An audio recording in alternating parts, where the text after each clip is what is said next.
Hey y'all, it's Crystal. Thanks for coming by. Today we are going to talk about my reading for March. So let's do a quick little wrap up of all I got into for March. Overall, it was a pretty good month. It was a better month for me after having a pretty off February. So I was getting back into the groove for March. My son is outside the door humming. This is my life.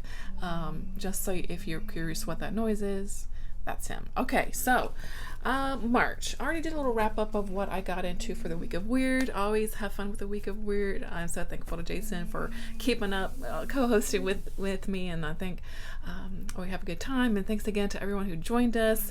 March is kind of crazy though, right? Because I feel like it flew by, but also like the beginning of March feels like it was like 4 months ago, right? Because it wasn't the week of weird like last year. Like, what's going on anyway? So the week of weird, I had fun. I did a little wrap up of that. I'll link that below if you missed it, if you are curious. But just to mention here real quickly, I did read The Beauty by Aaliyah Whiteley, and I did really overall enjoy this. Lots of fungal things going on. Sort of a post-apocalyptic situation where all women have died out, so only men are left surviving. And so what happens? Yeah, it's good. It was good. I enjoyed it. I read our group story, The Man Who Found Out by Algernon Blackwood. Really enjoyed that story about a man who found out. Okay, so he went looking for, the answer to essentially sort of the meaning of life, and found out what it was. It was a pretty interesting story. And what else did I read? I read a couple of stories from my big collection of the weird.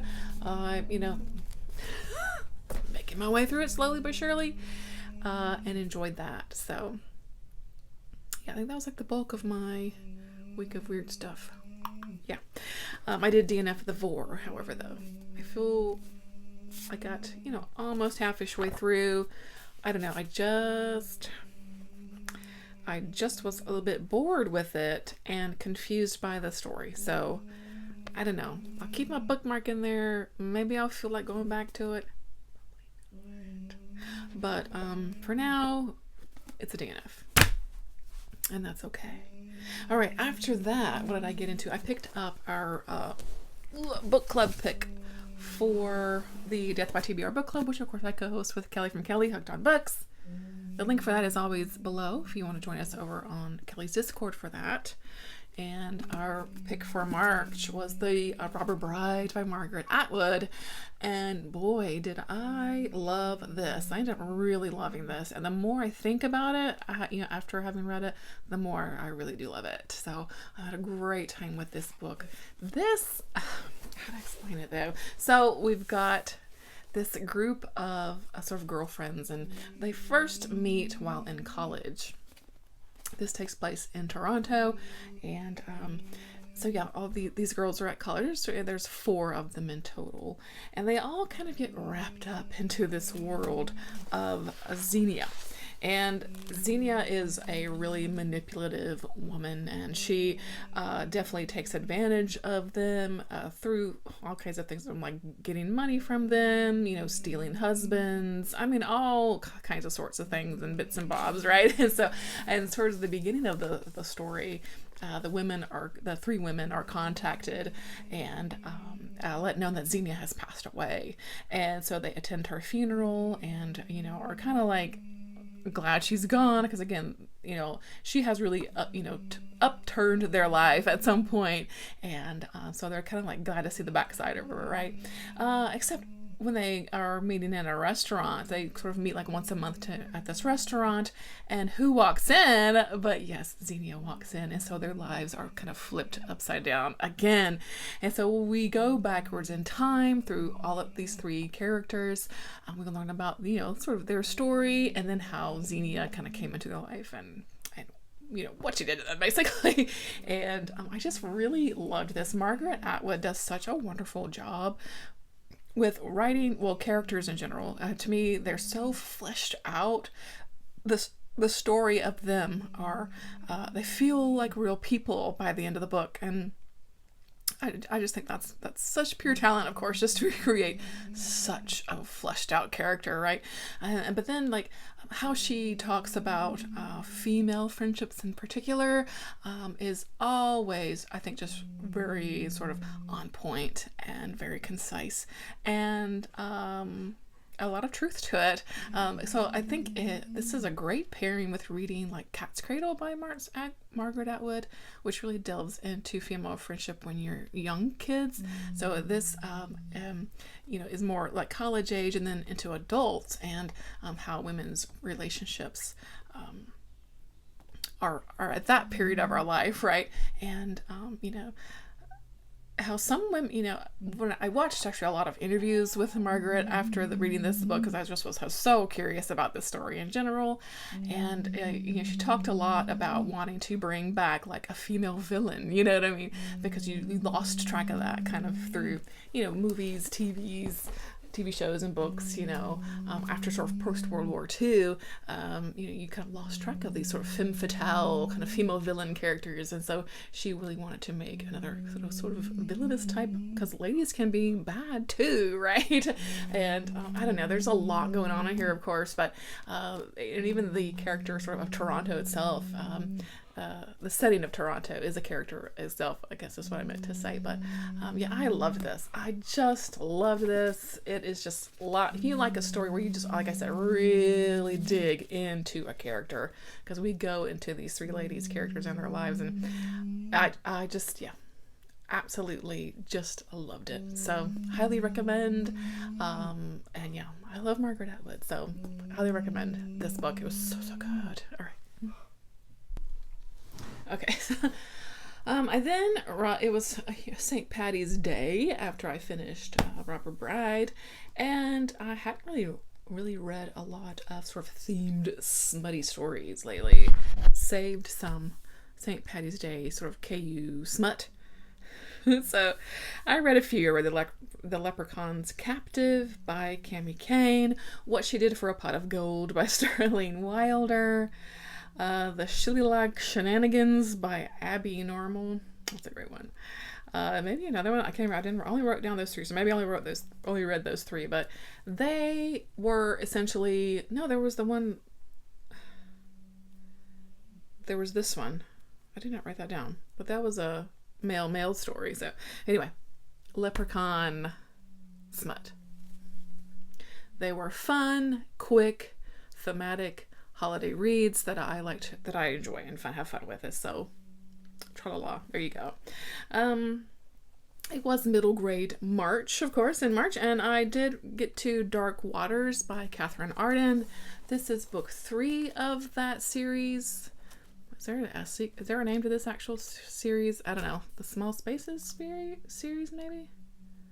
I don't know if that's right. Anyway, this is book number 3.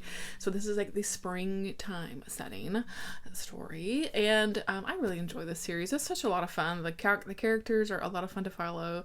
So book 1 starts, in the fall time. And they're all like seasonal. And this one, the characters go out on like a boat ride out this big lake, which has a history of having a lake monster. And, of course, their sort of saga with the Smiling Man is continuing, and perhaps this lake monster is real. Anyway, it was a lot of fun. If you like these stories, you're going to have fun with this one, too. And I really liked this one. There were some interesting storyline developments here, and also the stakes were kind of high in this one. So, I enjoyed it. Really had a lot of fun with that one. I listened to that one on audiobook. It was good. Another audiobook listen was Escape from Camp 14. This was by Blaine Harden. This is like one man's escape from a camp from North Korea. This was heart-wrenching and very eye-opening. It's one I had on my list for a long time. I'm trying to kind of get into some more nonfiction in my life. But anyway, so we're following this man. Of course, I am not remembering his name. I didn't write it down. I need to start writing these things down. But he was someone who was born inside of a work camp in North Korea. And so he was essentially born to work. It's, like I said, is absolutely, it's absolutely heart-wrenching of the things that him and all the other people of this camp uh, that happens to them, the guards, how they're treated there. And he saw both his brother and mother killed in front of him, and it's awful. It's just awful. I think, if you know anything about North Korea, like, things are bad there, but until you actually read like what actually happens, particularly in these work camps, which are sort of dotted all over the country, yeah, it's pretty bad. It is really awful.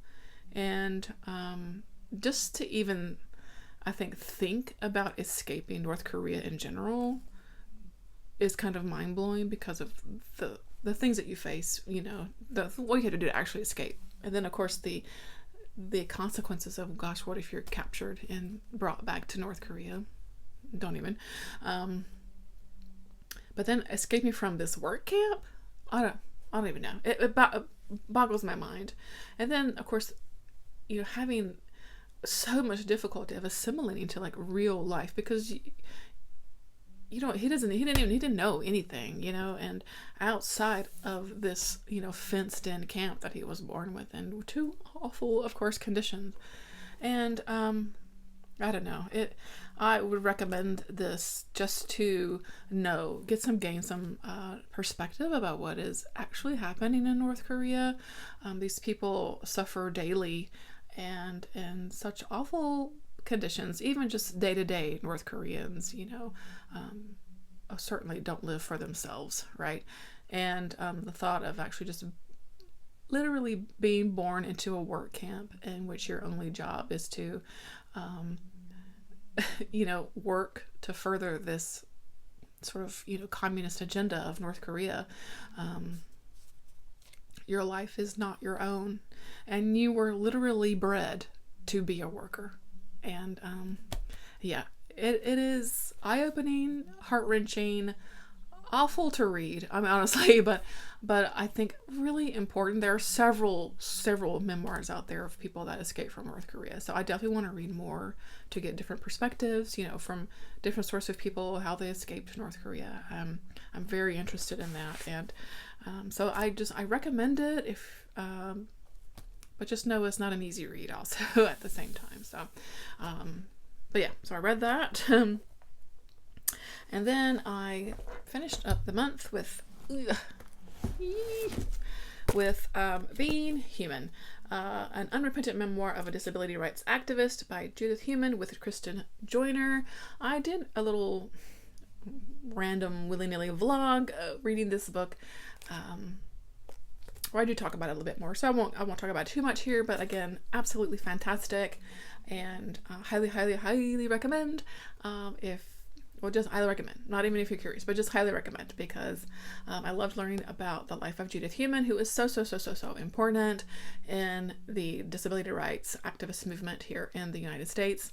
That started in sort of the 1970s, and still, of course, goes on today, but really kicked off in the 1970s, with people, kind of wanting more, and asking for just accessibility into the world. And she was such a key person in that movement. And so she documents her life growing up in Brooklyn, and how the world just wasn't accessible to her, literally. Like, she couldn't, go off of the sidewalk because there was nowhere for her to get off the sidewalk by herself, things like that. Going up steps, she had to be taken up the steps, because ramps weren't a thing, So yeah, it's just, again, kind of definitely eye-opening about how things were, and it wasn't that long ago, when she was born.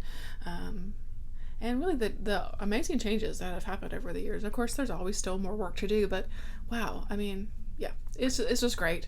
I like to talk a lot in here, and she's such a smart spitfire of a woman, just a real go-getter, didn't take no for an answer. Really loved it. Really loved this book. Highly recommend it.